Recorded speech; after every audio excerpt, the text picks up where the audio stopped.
All right, hello everybody. It's the Meista from Brews and Tunes. Cheers, Metal Maniacs. I am absolutely thrilled. I am chatting with one of my favorite people in the entire world from one of my favorite bands in the entire world. Of course, the mighty Jag Panzer. I'm talking to Mark Briody of Jag Panzer. So good to see you. How you doing, my friend? Doing good. Nice to see you. Yeah, very Glad to good. be on your show here. This is always a good time. Yeah, thank you again. I think the big news right now in terms of Jag Panzer is brand new album soon to be released this coming year, this year. The Hallowed. I'm beyond excited to hear this album. I've heard little snippets of some stuff. So yeah, can you tell me a little bit about kind of the album and kind of what's going on with the band right now?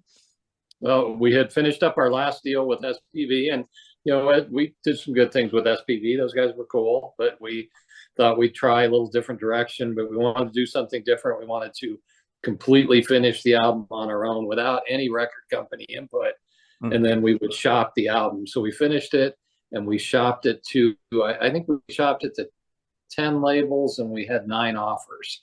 Oh wow! So that was a pleasant surprise. Yeah. Atomic Fire was at the top of my list, really, because of the people. I had known them back when they were Nuclear Blast, since they're the people that founded Nuclear Blast. And I always thought their promotion was just outstanding, absolutely world-class promotion. So, we were excited when they told us they were excited. Cool. They said they liked the band, really loved the record. It's pretty cool when the guy that owns the label sends you a photograph of his Jag Panzer collection. Oh, very cool. Like, wow, that is cool, because you usually don't even talk to the guy that owns the label. So it seems like it's a good fit. So we've been talking a lot lately, planning out the release, and I'm pretty happy. This is going to be a good home for us. Excellent. Now I know you can't specify a date at this point, but before we started the interview, we were chatting, and you mentioned there's going to be some singles released before the album's released. Yeah. Are you at liberty to discuss those at this point? Like, do you know which singles at this point you're going to be releasing, or? Yeah, I probably can't say the name. Oh, okay. See, they shouldn't even tell me anything I'm not supposed to say. They should just leave me in the dark. Yeah, I don't want to get you in any trouble with anybody, but yeah. But very well, and I think one thing that you can discuss, I'm very excited about this, is in terms of this album, The Hallowed. So what's very exciting about this for me is this is a concept album, which Jag Panzer has not done for quite some time. The last, Thane to the Throne was the last, and that was what, 23 years ago. So I can't believe it's been 23 years. But yeah, so what can you tell me, or what can you say about the album in terms of the concept? Because I know you came up with the concept, correct? This is kind of your baby in terms of the story. No, it's really Rickard started off, our drummer, and then Harry took the ball, and Harry really fleshed it out. Oh, okay. So yeah, Harry did a ton of work on it, and then we all started chiming in our daily chat session, filling out the details. And then I took the ball and ran with it with the comic book. Oh, okay. Gotcha.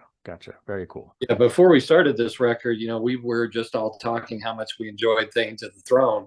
Because with Thane to the Throne, it was almost like doing a soundtrack to Macbeth. It wasn't like writing a metal song. It was like, how do you score each scene? So we had a good time, and we all liked Thane. So we thought, let's try it again. But this time, let's come up with an original story. So took a while working on the story, but once the story and everything was fleshed out, then we started, writing a soundtrack to the story.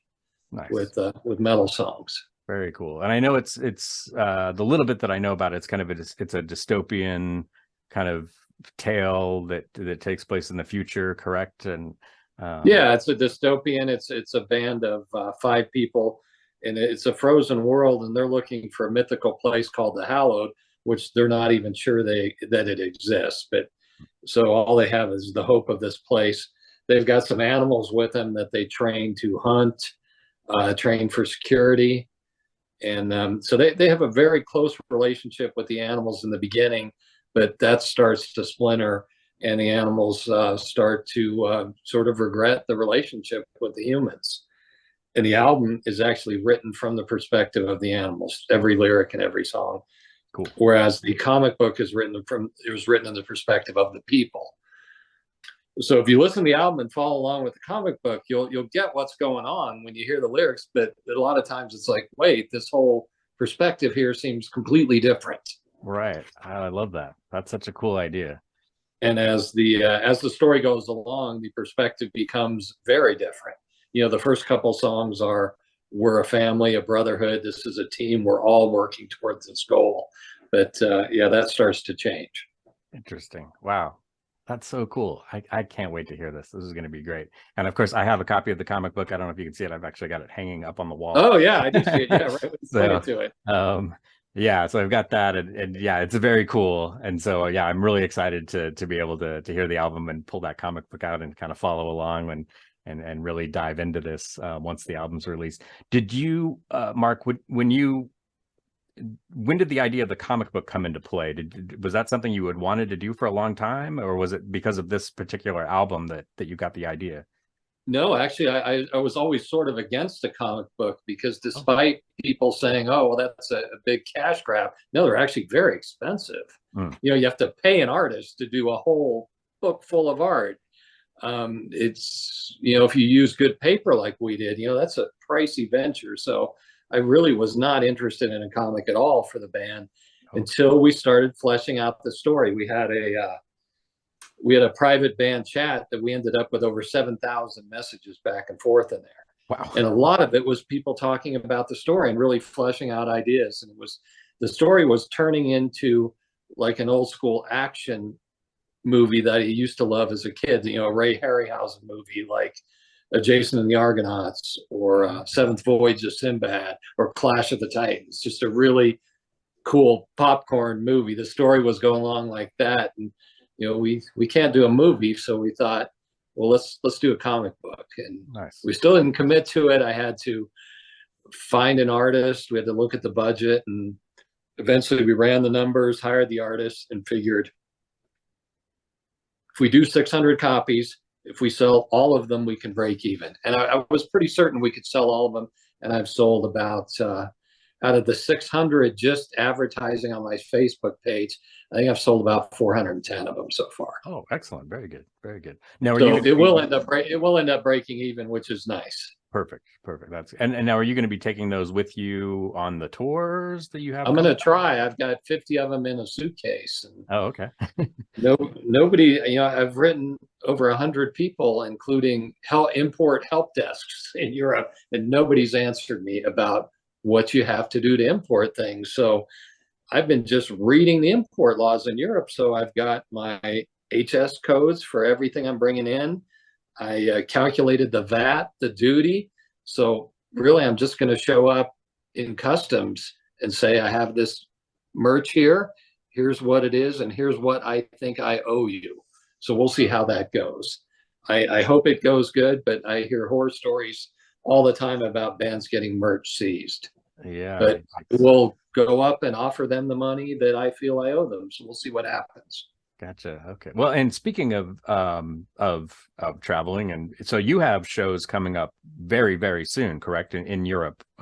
This Thursday in Poland. Yeah, okay. Thursday in Poland, and then it's 6 shows over Poland, Germany, Netherlands, Greece, and Cyprus. Oh, excellent. Very cool. Very cool. So that's this month, right? Or into February? Yeah. No, it's just this. I get home right before February. Oh, okay. So boom, boom, boom. And then in July and August, we have a Headbangers Open Air. We have Wacken. We have Alcatraz. So we have many of the big prestigious festivals in Europe. And then we're filling in the days in between the festivals with smaller, we got some really cool gigs in there. So, oh, excellent. And that'll be in support of the new album. This tour we're doing here that starts next week is going to be an old school tour. We're not playing anything that the earliest songs we're playing were written 20 years ago and older. So okay. This is our Ample Destruction, the EP, and some of the Century Media catalog in there. Oh, nice. Very cool. So nothing from the new album and nothing more recent. Okay, interesting. That'll be fun. I'm jealous. I think that audience, those audiences are going to be thrilled. That's really cool. Yeah, it's amazing to think that so next year, 2024, will be the 40th anniversary of Ample Destruction. Wow, 40. Yeah, because I have a 30th anniversary box set, vinyl box set I bought several years back, and then I realized 40th is next year. Like, wow, that time just flies. Like, that's amazing.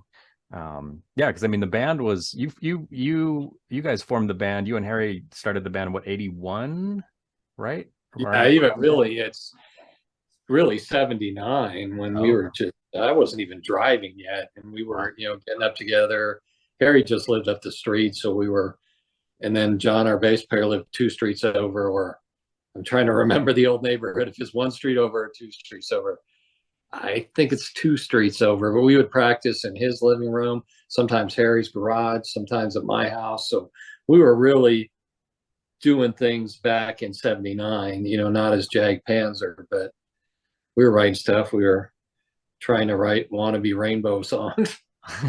Nice. And that's testament. I mean, definitely testament, you know, the staying power of Jag Panzer, and not just the musical prowess of the band, but, you know, your writing as well. I mean, yeah, you know, 40 plus years of Jag Panzer. That's incredible. That's amazing. That's so cool. It doesn't seem like it's been that long, but yeah, it's really been a long time, which is great. You know, to have, you know, that kind of talent. And what I've always loved about the band is it's, you know, your albums are always well thought out. You know, you don't rush. You guys have never rushed your music. You plan it out.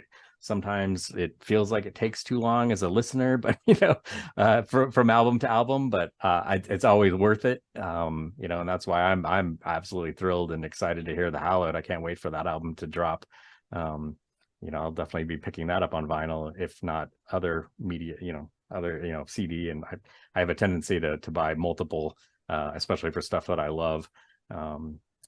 So yeah, I can't wait for that, for you know, for the Hallowed to come out, which I know is hopefully sooner than later. I know you can't speak about it at this point, but yeah, hopefully very soon. So yeah, I'm constantly like checking just to see if there's like, has anything happened? Is there any news? Has anybody said anything yet? So sorry, to circle back to the tour. I noticed you posted just the other day, I thought a very cool post about, both on your Facebook page as well as on the Jag Panzer page, as far as kind of tour goodies that you guys are offering, which I think is so cool, because, you know, bands, you know, they'll throw out pics, they'll, you know, you get a little bit of stuff, but you like make a point to provide really cool merch, free often, even, to your fans. Would you talk a little bit about that? Yeah, that comes about from my youth. I was seeing bands live since I was 15, and I was, for years, I was going to see three bands a week. Wow. Just a lot of different bands. And some of the ones that made the impact were a band called The Offenders that had Randy Castile on drums, that later played for Ozzy and Lita Ford, and had Randy Rand in the band, who went on to Autograph. Oh yeah. And, you know, Randy would give away his drums, they'd give away the set list. I mean, they're just really cool. And they'd answer, I was just a kid, and they'd answer every question I have. They took time to talk to me, and, you know, a lot of other bands didn't. And these were bands all on the same level. And so I thought, wow, if, you know, if I ever had a chance to play out and do gigs like this, I want to be like these guys, just really cool. So we all started talking, you know, what can we give out? And Ricker's like, wow, you know, I wear sweatbands at every gig. You know, I could give them out. They're a little pricey, but, you know, so then we just did a little legwork, and we saw what he was paying from like a sporting goods store. And it was actually, we got the price down in half by ordering ones with Jag Panzer embroidered logo ones, which are like 10 times cooler. And it came to the price point where you can give them away at every gig. Nice. Harry's always had a pair of dog tags, and I just searched around and found a place to get dog tags fairly reasonably priced with the Jag Panzer logo on it. And I said, Harry, would you wear one of these? And he said, oh yeah, these are great. I'd wear one. Well, hey, I'm going to get like, 50 or 60 of them made, so you can give one away at the end of every show. Cool. And I said, oh man, that's really cool. And, we've always given away guitar picks. I've got pick boxes. They're too heavy to throw out during the gig. I don't want to injure somebody. So I'll just have them with me. So, anybody that comes up to me, before or after the tour, I'll have 3 per show to give away. But Nice. that's a metal tin printed with our album covers, and it's packed with Jag Panzer picks, all different ones. That's great. And I just think it's the least we can do. I mean, we're not spending a lot on the stuff, but it's cool stuff. And so let's just give it away at every gig. Yeah, I love that. I think, and as you mentioned, I mean, your love for, those bands, like the Offenders, and, being able to talk with them after shows. And that's one thing that I've always had a lot of respect for you and the guys in Jag Panzer is, you will come out and chat. I mean, I saw you at a bar, a smaller show, and everybody, like, once the show was over, you all were mingling with the patrons and chatting with everybody, and giving out picks, and of course you have a cool merch table, you're selling great stuff, but it was so cool to be able to and you're all so approachable too, just walk up and chat, and very friendly and very open and willing to talk about anything. And I have a lot of respect for that. I think, and as you said, I mean, it makes the experience so much better, to be able to talk with your heroes, your rock heroes, and have a real conversation with them. I think is a lot of those gigs I went to as a teenager, Harry and John would go there with me, and we remembered the bands that were really cool, and we remembered the bands that weren't. And unfortunately, it's probably about 80% weren't. And but we really remembered the 20% that were. And so we thought, let's make sure we're always going to be one of these bands. And I think, to their credit, John and Harry and Rickard and Ken, they've never forgot what it's like to meet somebody that's just performed a concert for you. I mean, it's cool. So we'll always do that. And we don't charge for meet and greets. I know other bands do, and I don't really care what other bands do. I'm not trying to judge anybody or anything. I don't want to put a price on that experience, because when I was going to gigs at 15 and 16, I didn't have any money. A lot of times Harry and I, or John and I, would walk to the gig, and it was 6 miles away. I mean, we really didn't even have money for gas. So I would hate for people like that who are just scraped enough money together for the show to not be able to meet us because there's some meet and greet charge. So it's not going to happen. Yeah, I think that's great. Yeah, and the sad thing too, and I don't, same thing. I don't necessarily. I'm not judging the bands, and sometimes I know it's management and it's other things, but it seems like now, even, it's like with meet and greets, it's like you still have to buy a ticket, then you have to pay for the meet and greet. Where I remember I've done them a couple times where it was an inclusive package where it was the ticket and the meet and greet for X amount of money. And now it's like, okay, your ticket's $30, meet and greets $100. Like, seriously? And it does not include the ticket. And it's like, wow, how much money am I going to spend at this thing? So I like the fact that, and as you said, I mean, you enjoy talking to fans, you enjoy chatting. In fact, that's how I mean, it was online, but that's actually how I met you many years ago. I was on I don't know if you remember this, I was on a metal page, on some forum, I think. And it was right, so it would have been about 20 some odd years ago, because it was right after Thane to the Throne came out, and I asked a question on the forum about the album, and I don't remember what it was, and you answered me, and I looked at the name and went, holy shit, that's Mark from the band. And you were really friendly and like, hey, how's it going? Yeah, I'm glad you enjoyed the album. And you answered my question, which I wish I could remember what the question was. I have no idea what it was at the time. I think it was about the concept. I don't remember, probably just, my curiosity of like, how'd you come up with this? What were you thinking about? And, obviously there's Shakespearean things going on here. Like, tell me about this, I don't remember, but you were, it was great. And then we've, built a friendship from that, really. So it's nice to have, that kind of, not to say that, you want to be everybody's friend necessarily, but but it's nice that you are willing to chat with everybody, and talk about the music and and talk about the band and what you guys are doing. And yeah, that's really cool. Yeah, as you said, there are some bands, nope, not doing it. So to change gears a little bit, I want to ask you. I mean, oh, sorry, go ahead. Oh, I was just gonna comment. I love talking to people because I swear half the bands I listen to is from a recommendation from somebody. Yeah. You know, I was listening to I love Tiamat, Wild Honey, I think is a brilliant album, and I was listening to that today, and I remember somebody I met at one of our gigs told me about it. I mean, this was decades ago, but it was just somebody going, "Hey, you need to check out this band Tiamat, Mark. This is a great album." And I'm like, "Cool." And yeah, so I get that all the time from people, and it's great. I've discovered some great bands from just talking to people. Yeah, that's really cool. Yeah. I've same thing. I think, you know, I've chatted with musicians at shows, and they've, you know, just talking about their music and like, well, if you like our stuff, you should check out so and so. You know, yeah, I think that's a great, and that's one thing I've always kind of loved about the metal community is that kind of willingness to share music and chat about music and turn people on to other things, and yeah, which is great. I think that's really cool. I did want to ask you kind of switch gears a little bit. I wanted to ask you about very exciting news too. So Ken, who has been touring with the band for quite some time, is actually now a full member. He's in Jag Panzer, and that happened fairly recently, right? I think like a month ago, 2 months ago, somewhere around there. So I remember seeing that post, and he's a great guy, and a great musician. So yeah, that was exciting to see that he's actually in the band and helped, you know, contributed to the album and the writing of the album. And yes, how did you find Ken originally? You know, I know he's been touring with you guys for a while, but how did he come into play? Yeah, we were you know, we needed a guitarist for some European dates, and you know, we thought it made sense to get somebody from Phoenix because that's where Rickard is. So at least he could practice with the drums. I could fly down there.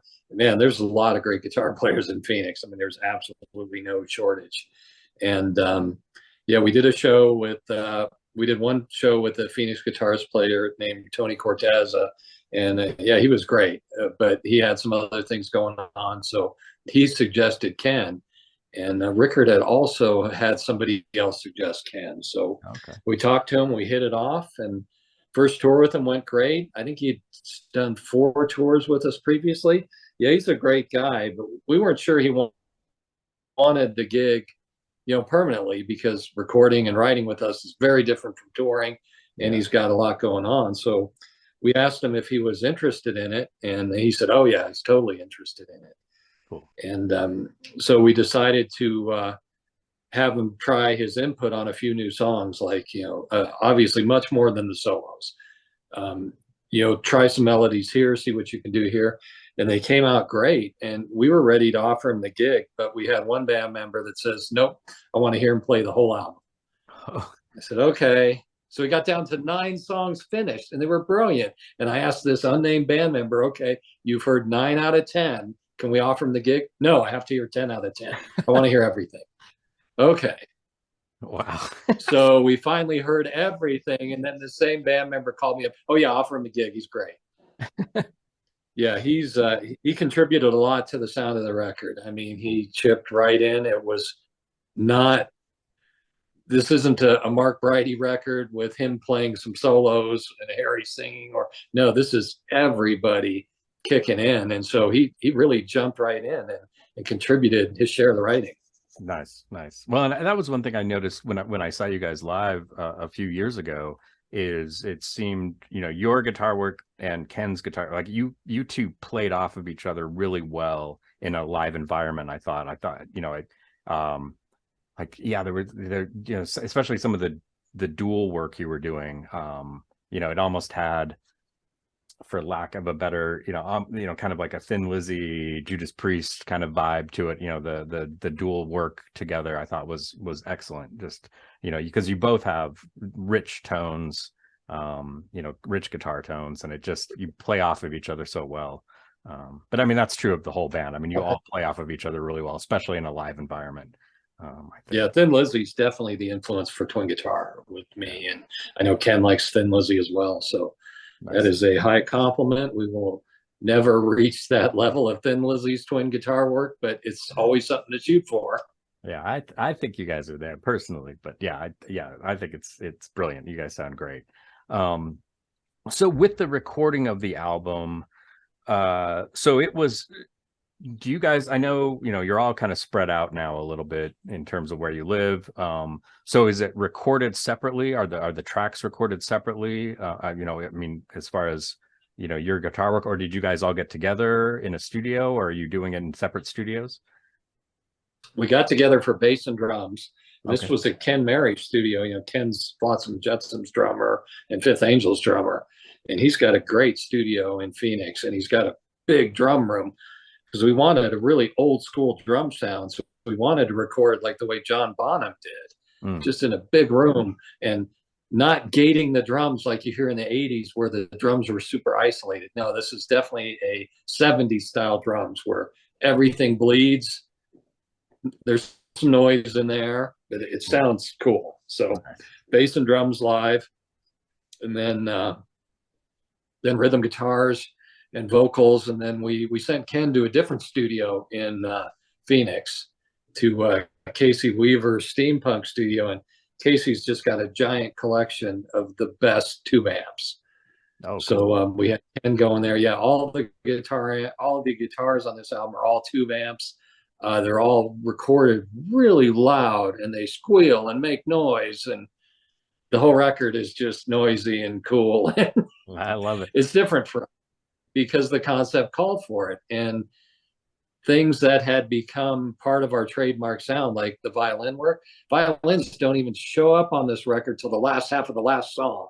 Oh, wow. Just because it didn't fit the story. I mean, we really, really played up to the story. Cool. There's much less keyboards than we typically, and we typically don't do a lot, but they're definitely there, sort of a little less than Rainbow used to do it, but it was there. But there's much less of that on this record. And, there was no conscious decision to back off on the keys and get noisier on the guitars, but that's just suited the story. I mean, and everybody agreed. There was no fighting about any of that. I played my guitar tracks, and I didn't clean it up. I mean, it's just noise and loud, and everybody liked it. Everybody's like, oh, wow, this is cool. Let's go with this. Nice. Very cool. And then you mix and mastered it in Morrisound, right? We mixed to Morrisound, yeah, with Jim Morris, because Morrisound is in a new studio. People say it's Morrisound 2.0. It's actually Morrisound 3.0. Oh, because there was an original Morrisound, and then there was the classic big studio where all the death metal bands recorded. That was the second version of Morrisound, which is about 6 miles away from the new version. The new version's in a converted bank, where I think the bank building's probably over 100 years old. It's really cool old architecture. So we had Jim mix it, and then we had Maor Applebaum master it. I mean, he's been doing Dream Theater and a whole bunch of people. So yeah, nice. Yeah, we had a few different actors do some narration on the record. Oh, cool. Dusan Markovic did the cover art. We had 3 different photographers do a lot of different sessions. This is our biggest budget album by far. I mean, there's nothing else even close, actually. Nice. Yeah, that album artwork is beautiful. That's an incredible piece. I'm excited for it. Now, did he do the comic book cover as well, or was that a different artist? No, different artists. We had we worked with several different artists on this record. Dusan for the cover. I hired a teenage kid that specializes in monsters, and I think I believe he's in the Philippines, but I'm not sure. But he just specializes in monster art, and he's great, and he's the coolest guy. So he did the monsters for all of our shirts and the monster on the cover. And then I hired a comic book artist. I think he is from Spain. Okay. I looked at about 10 different comic book artists, but I wanted somebody to look like the 60s, like an old school. I mean, there's some great comic book artists now. I mean, you can get a comic book now or a graphic novel, and it just looks phenomenal, but it's not that look. I wanted the look as a kid when I'd ride my bike down and get a comic book, or I would buy, Weird Tales from the Crypt, or one of the Yeah. EC comics. I just wanted a specific look. So that's a different artist that did the comic book. And then the last artist was me. I did like the building backgrounds on the cover there of the Nice. comic book. Very cool. Yeah. So, yeah, I was curious. I wondered if you had done that, because I know you've done a lot of graphic work in the past with Jag Panzer albums. So, and when I looked at it, I'm like, that kind of looks like Mark's stuff. So cool. That's great. That's great. That's really cool. Are you at liberty to talk about so you said you hired a couple actors for narration? Yes. Are you at liberty to talk about who those actors are, or we had hired the first two actors we hired were British stage actors, and both of them, I think, obviously I don't live in Britain, so I'm not going to recognize them. I'm told that they're all over British TV narrating. Oh, okay. We hired one guy and he did the whole record and it was great. But then we heard this other guy, we just call him RB, and his voice was phenomenal. So we paid the first guy. We ended up not using any of his parts. Oh, okay. We had RB recut everything. And then the second role of the teenage girl, Rickard sent me an audio, because all of us were checking out different voiceover people. And Rickard sent me an audio file and he says, what do you think of this for the teenage girl narration? I said, wow, this is perfect. Is this someone in Phoenix? And he said, well, actually, my daughter's in drama in college. This is actually her. Oh, she nice. asked if she could do it and she nailed it. So great. So it's her and RB, and there's not a ton of narration. It's I think we have it before 4 songs, and it kind of sets the tone of the record. Okay, very cool. Man, I cannot wait to hear this. We have a few different people that work on the lyric videos. I spent some time looking at different lyric videos and taking notes, and I found a guy in the UK. I just loved his style. So I had to wait a while for him to get the schedule opening. So he did a few lyric videos for us. We've got a local soundstage here in town that's awesome. It's 50,000 square foot building, cool light show and everything. And the director there, he's worked on a few horror films. He's got a few of those coming out. So we asked him to direct the live action video, which he did. So that came out really cool. Yeah, so we got a lot of people involved in this record. Yeah, it sounds like it. This is exciting. This sounds great. Yeah, because I know I believe, and correct me if I'm wrong here. So the last album, The Deviant Chord, you did the lyric videos for those singles that were released, correct? Okay. Yeah, and I did a couple. I think I did a couple for the new album, but I think they're only going to use one. Okay. They told me they didn't like one of my other lyric videos, and that's fine. I mean, I'm signed on there as a musician, and the artwork I do, I know I'm not as good as other people, so I don't take any offense when they said, hey, we're not going to use that one, but we do like the one you did. I said, okay, that's cool. Nice, nice. Do you know, well, I think you already said you don't know, or you're not at liberty to say dates of when those will be released, but I would imagine hopefully soon. Yeah, it's not long, and the first lyric video will be done by the other guy. Okay. Did the first one, and second one is me, and then I think the next one is the live action one. There's a whole staggered release. Okay, very cool, very cool. Now, do you have? I know you've got. You mentioned the European shows coming up where you're doing older Jag Panzer stuff, and then kind of more in the summer, you'll probably play some of the new stuff with Vodka. Yeah, lots of the new stuff. Do you have, and maybe it's way too early, but do you guys have any intentions of doing any touring in the US, like in the coming year, or to promote the album, or has that been discussed at all? Yeah, we're trying to. We're just striking out at the moment. It's hard to string together a US tour because we got a few offers and we looked at them and they're big money losers, which is fine. And if you can make it up, string other dates, that's cool.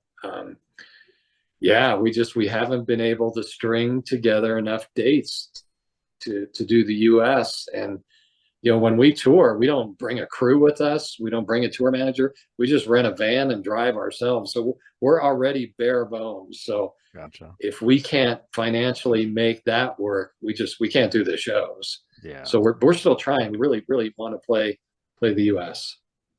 Well, and I've heard, I don't want to get into anything really big and negative here, but it seems like I've seen other bands talking about this, where it seems like there's a lot of frustration right now in the US with touring, particularly with certain venues, and like, because they're taking part of the merch profits, and it's making it really tough on bands. In fact, I don't remember, it was a death metal band. They set up their own merch booth outside of the venue and posted it online, like, nice. Come outside to buy merch from us, because they're like, we're not paying the fees, we're not dealing with this venue. So which is good for them. It's like, they're not making millions of dollars, and that's part of their livelihood, is that merch. Yeah, our last US tour, which I think is 2018, or maybe it was 2019. Yeah, merch was the only way that made us not lose money. Mm. And so we considered it a successful tour. We didn't have to dip into our own pockets, and we were able to stay out for a couple of weeks, and that's solely because of merch sales. So yeah, if a venue was taking, a big chunk of that would turn it all into, where we'd have to bust out our own credit cards to get to the next gig. Yeah, you don't want to do that. I do have one story though, and this will shock people when I tell.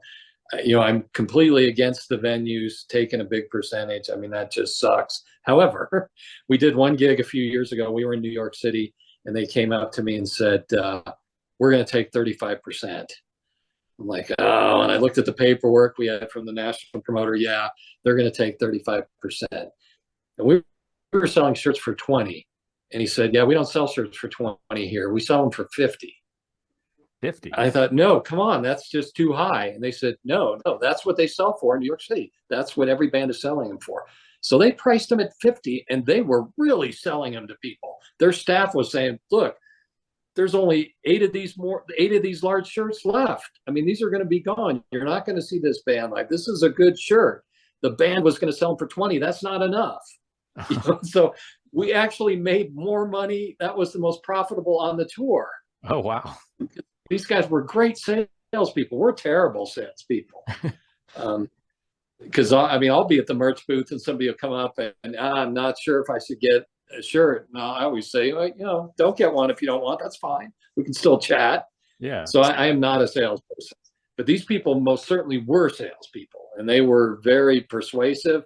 So it's just funny how, because I get all the complaints about the venue taking a big percentage, but wow, they earned the money that night. Yeah, no kidding. I guess if they can help sell, then that's a different matter. So, and if, if they're going to upsell, then, maybe it does behoove the band to jump in there and allow that. But yeah, it is a business. I talked to some other bands that have played other venues in that area, and they said, that's just standard price back then for a New York City show for a shirt. So, because for a while I felt bad. That's just too much to pay for a shirt. But everybody said that's what they cost there. Wow. Yeah. That is pricey. Wow. Yeah. I bought this shirt at a Jag Panzer show, and I think it was like 20. Maybe it might have been 15. Because it was. Yeah, I don't like to over 20. Yeah, it was very reasonable, very good price. Yeah, I think it was the same time I bought that box set, which was also a very good price especially for what it was, because it comes with a t-shirt and two full albums, picture disc, and then a red disc. At least the one I had, it has a red disc, and then the booklet and a poster. Yeah, it was great. Oh, I did want to ask you. I was very curious about this. It's funny because I was actually chatting with, I think him, Vic Stone of Vindicator. Yeah. So he saw I had posted a picture of that album cover that I have. So it's the variant album cover of Ample Destruction with the girls. And he had never seen that before. And he said, "What is that?" And I said, "Oh, I have it as a picture disc from a box set." But I said, "I'll ask Mark." like what's the origin of that album cover, because it's very different from the original album cover. So yeah, when did that come out exactly, and what was that about? Yeah. That's an interesting story. That came out in the early 90s. We had got a call from somebody. He's more in the punk scene, but he was a known person in the underground scene back then. And so we completely trusted this person. And he said, I'm going to shop Ample. And we said, great. And, we sent him the parts and everything. And then we just didn't hear from him again. And then all of a sudden this album, Ample, starts coming out. Oh, wow. And yeah, there's no proof he sold them, but all these labels we talked to said, so the one with the girls on the cover, that label said, well, I bought the rights to officially release it. And I said, well, you didn't, because you didn't get them from us. Oh, no, we got them from this guy. Oh, wow. I said, he doesn't have the rights. And it was just a bad situation. So Yeah. I felt bad because the label genuinely thought they bought the rights to come out with Ample Destruction. So they hired that artist to do the cover they wanted to do. They did the layout. They put together a nice record, but it's technically a bootleg. So I call it an unfortunate bootleg. They were nice people, and they were trying to do the right thing. Yeah, so there's a couple versions. Yeah, they came out around the world that were just purchased from. I don't want to name the guy because I don't want to make accusations with that. Yeah, I just don't want to go down that road. But right. Yeah, there was somebody selling Ample Destruction that didn't have the rights to it. Wow, that's crazy. Yeah, that's really interesting. So how did that picture disc end up in the 30th anniversary box set? Well, so we signed with High Roller to re-release Ample, and they're a great label. I mean, because the first thing they talked about when they called me on the phone for re-releasing they re-released all of our early catalog. The first thing they said is, do you mind if we have Patrick Engel do a remaster? And Patrick Engel's a genius. So, I mean, I just love hearing that, where their first concern was sound quality. Nice. And I said, absolutely. Yeah, let's do this. So that was their concern, sound quality. They got they had us transfer the original analog masters. Oh, which was great. Nobody ever asked for those. So they asked for that. They worked on that. They wanted all the original copies of the art and everything. So that was the original versions of Ample, but then people started asking for reissues of those alternate covers, because for some people, that's what they grew up with. Oh. These are people that are a little bit younger than me, and their first exposure to Ample Destruction was that alternate cover, and maybe it's gotten tuned up or old, or it's just gotten beat up. So they wanted a reissue of that. So I was resistant at first. I said, look, I'm not really into doing a reissue of something that's not an official cover. But they talked me into it. I still only officially, myself, speaking for me, I only like the original cover. I think Ample should only have the original cover. But, they made a case for me that, a lot of people want the alternate covers. So it's in the interest of the band to keep Ample Destruction always in print. And if it takes different covers to keep it in print, so be it. Yeah. Well, and I know High Roller just recently re-released, I think on like a swirled vinyl of Ample Destruction, like fairly recently, like within the last several months, I believe. So yeah, and that was a cool version of Ample. Yeah, they do great. They really take care of the releases. They don't bother me with things and questions. They let me focus on the new records and new stuff. Cool. And they do a great job with that. I'm very happy to work with them. Yeah, they put out good stuff. I think, well, at least I'm trying to think. Okay, so I think I have 4 versions of Ample Destruction. In fact, you can see I have the record cover hanging on the wall behind me here. And you got I see the card now too on the other side. Up above. And I actually have the card that you mailed out right behind me here. It's cool to see. So I've got a bunch of stuff. But yeah, I thought about, when I saw that post that High Roller had put out another version of it, I'm like, ooh, I might have to get that, because it's a cool And the one I have, that one that's hanging up, the vinyl's not in there because I play it. That's a colored vinyl. But yeah, I saw that new one that's really beautiful. That's a beautiful vinyl. So I'm like, I might have to get that one too. That one's pretty cool. And I have it on Yeah, High CD. Roller's done. Yeah, they've done 4 different cover versions, 4 different covers of Ample, Oh, okay. and they're all historical. They did the UK reissue, which was significant because that was our first record ever to get a UK native release. Oh, So nice. the UK, the label there picked their own cover, and it's sort of a light red battle scene. It's cool. I don't mind that cover. Oh, yeah. And they also re-released the Canadian Bonsai, which I absolutely hate that cover. Makes me physically sick to look at it. Oh, no. So they reissued that, and then they reissued the one from I think it's from the Netherlands with the girls on the cover, sort of the same color scheme as Somewhere in Time from Iron Maiden. Yeah, yeah. Yeah, nobody's reissued the Metal Blade cover of Ample, which I can't stand either. The metal we have a rule with labels or everybody. I don't want to see any World War II related thing on a Jag Panzer cover. That's just a no-go. Not interested in that. And the Metal Blade things, the Metal Blade Ample has a few things that touch on that. So yeah, I would not want to see that on a re-release. Gotcha. So is the UK although oh, sorry. Go ahead. Yeah, although Metal Blade, when we re-released Ample, they paid for the remix. So, Metal Blade was great to work with us. I just don't care for that cover. Gotcha. Yeah. Is the UK cover, is that the one with the guy with the sword sitting on the bodies? Yes. Okay. Yeah, I have the poster of that, but I don't have that album cover. I need to hunt that one down. That would High Roller did a great version of that. And a friend of mine did patches of that cover. So I had one sewn on my denim vest to wear for the tour next week. They make a cool patch, that cover. Yeah, very cool. Very cool. Awesome. Oh, that's great. That is great. Well, Mark, always a pleasure chatting with you, my friend. So all of you out there, keep an eye out. We don't have a date yet, but the Hallowed coming out, new album by Jag Panzer, 2023, coming out in the next several months. If you are in Europe, somewhere in Europe right now, there are shows coming your way very soon, especially, Poland, the Netherlands, Germany, and then of course in the summer, the big shows in Germany as well.